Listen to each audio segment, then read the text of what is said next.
So ayan, magandang araw sa inyo guys. It's me si Ote from Top Love Play TV guys. Ayan, kamusta naman tayo dyan? Mga nakikinig sa atin dyan, naka-subscription sa atin guys. Kamusta naman kayo dyan? Ayos ba tayo dyan?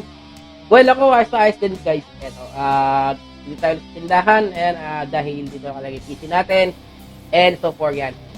Ngayon, simulan natin guys. Ayan, paano nagsimula yung banda namin sa Milea X4. So, ito guys, kung nakikita ninyo sa inyo screen guys, ayan,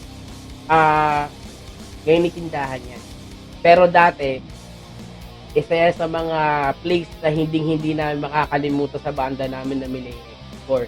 And yet, in over 15 years, guys, parang kailan lang kami nagkumpisa o inumpisahan namin to ni Jepoy, ni Joey, tsaka ako, yan. Bali, ang history background yan, guys, binuo namin yung Milea, yan, Milea pa yan, wala pang FPG yan. Binuo namin yung Milea, and then yung unang tugtog namin ay sa isang dibu. Yung dibu na yun, grabe, akala ko mga alternative lang, puro metal din pala yan. Kaya tinesting namin tumugtog doon, then it worked. Doon nagsimula yung isang kanta namin na Silent Night Untitled. Tungkol naman yun sa sa mga tao ng pag-isa, yan. Sa taong laging nalulungkot, hindi nila alam kung paano gagawin. So, syempre, nabuo namin yon, and then syempre may mga umaalis, may mga bago. So simula din kami nung way back 2011 yan. So nagmula ang Milea ulit, pangalan lang yung Milea. Syempre para sa amin, nilagyan namin ng middle initial at apelyido, syempre para mas astig din yan, kaya naging Milea X4 guys. Dati mga payat pa kami. Alam nyo na, mga payat pa kami, payat days. Ayan. Wala pa kaming pera nun para, siyempre, mga gamit. Minsan nangihiram na lang kami sa gig. Gano'n naman talaga pag pagka wala ang gamit, isa manghihiram ka na lang sa gig. Gano'n nangyari pa amin dati. Nangangalakal kami. Ayan, shoutout sa'yo, Bayaw Chow. Ayan. Ayan. Shoutout sa'yo, Bayaw Chow. Alam niyo ba ang history niya? Nangalakal kami ng bote. Bote, bakal, dyaryo, yan guys. Ayan. Para dalhin sa junk shop. Ayan. Para lang kayo maka-attend ng gig. Tipin niyo yun. Noong time pa kami ni Chow, kami niyan noong time kami niyan ay kami niyan, estudyante days pa kami ni Chow noon. Kaya ganun ang ginagawa namin. Bote, bakal, dyaryo, dinadala namin sa junk shop na makatin man lang kami sa gig. Siyempre, ganun naman talaga ang buhay. Pag buhay estudyante, pag mahal mo, ginagawa mo, mostly sa passion mo, kailangan makatin na tumbagay lalo na sa gig. Kasi, yung time na yun kasi kaputukan yun way back 2008. Yan, 8 and 9. Ganun ginagawa namin para remittance date. Yan. Kung naranasan nyo yun guys, yung remit date. So, yung gig na yun dati, ayan, naalala ko yun, may isang beses ako nangyari yan, guys. So, 4 lang kami nakasakay kay Red. Yung Red, yung motor ni Dominic Batallones. Shoutout din sa'yo, alam ko, nandun ka na ngayon sa Australia, ayan. Ayan. Andala pa namin light to dahil sira yung, yung unahan ng kanyang kasakyan o kanyang motor. Flashlight ng lighter, yung ilaw. Ayan, Diyos ko po. Buti hindi kami nag-distraction doon. Matagal na, way back 2010 din yun. Tapos, yung ilaw namin nga, yung flashlight ng lighter, para makauwi kami ng, syempre, sa place namin. Dahil na, sa place namin, yan, sa tapat ng bahay namin dati. Makikita nyo, yung ipang-iinom na lang namin yun. Syempre, nagiinom kami time na yun. Nagiinom kami, then, imbis sa pamasahe namin, siyempre, ginagawa namin kay Dog. Kayo nagmamaneho ng motor niya and then galing sa gig. Siyempre, para i-celebrate din namin yung tugtugan namin, siyempre yung sa event, i-rouse namin, at dahil sa-celebrate namin, pagkakaluhan ay magkakaban. Kung ano yung may mga mali, kung ano yung nagiging scenario sa production, mga something yan, kaya minsan, sa inuman namin, naalala ko na naman yan. Minsan sa inuman namin, ayan, inuman habang nagawa ng kanta, ayan. Yun nga yung first things na yan, guys, Senaryo niyan, nung time na kay Jen naman yun, maganda kasi doon, meron mga riff, tapos, bali siya yung gumagawa ng may lyrics na siya. Tapos, may mga part na ako rin gumagawa yung kanta, lalo yung sigaw. Yan, ako yung gumagawa ng kantang yun. Yan.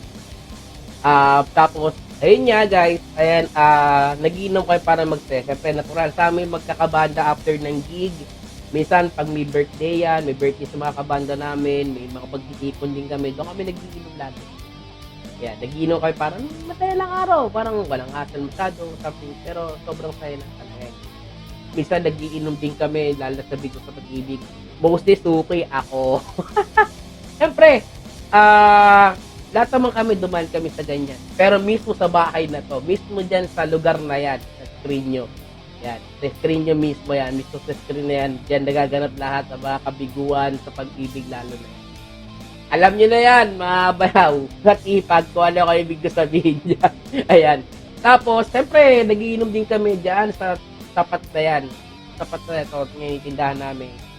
Tapat na yan, pagkatapos ng ensayo, minsan, mag-iinuman kami kung ano pag-usapan, tapos minsan, iyan namin kung ano yung mga kantang iyan namin, paano papasok tayo ganito, minsan may dala kaming gitara, nandun pa rin kami nag-i-ensayo habang nagiinom, tapos ano ba yung dapat gawin, ano yung mga kailangang idagdag, yun, doon kami pinag-uusapan yan, pagkaka-ensayo namin pa nagiinom. Tapos, minsan kasi, alam niyo yung tinatawag na biglaan, yung minsan, nagiinom kami ng biglaan. Grabe guys. Iba-ibang usapan. Pag yung tiyubang biglaan lang. Kasi biglaan lang. Yung tiyubang yakag lang. Agad. Minsan, tara ka dito. Tara, iinom tayo. At least doon na kami, walang dahilan pinag-iinuman namin. Wala, parang, normal araw, gusto lang namin. Datripan namin inom. Ganun. Tapos, sa estilo ng banda namin, guys, maraming kami sinubukan ng mga estilo. Siyempre. Mula sa Christian Hardcore way back 2008 hanggang 2010. Yan. Sinubukan namin yan Christian Hardcore ni Kayla Joey, kay Jeffoy.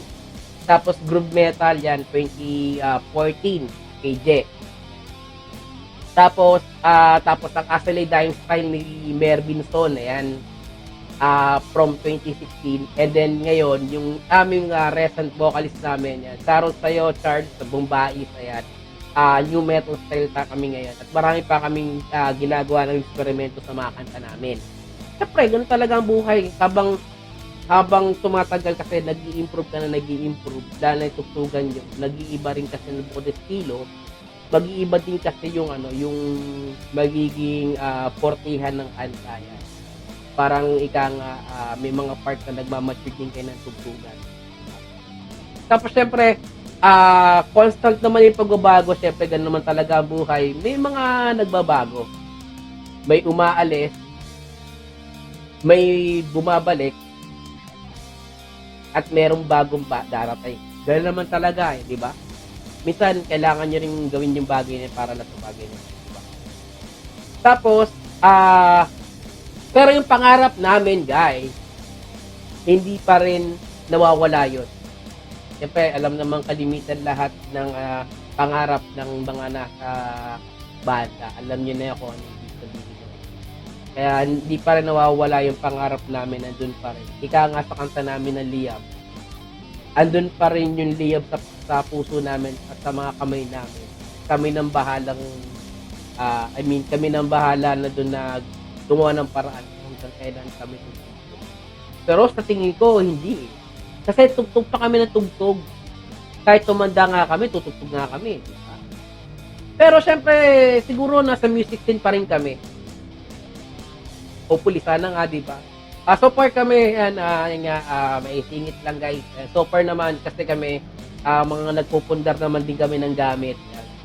Mostly sa, lalo sa effects ko, sa gitara, kay Chow, may effects sa gitara, tapos gitara din, tapos bass, drum set, yan.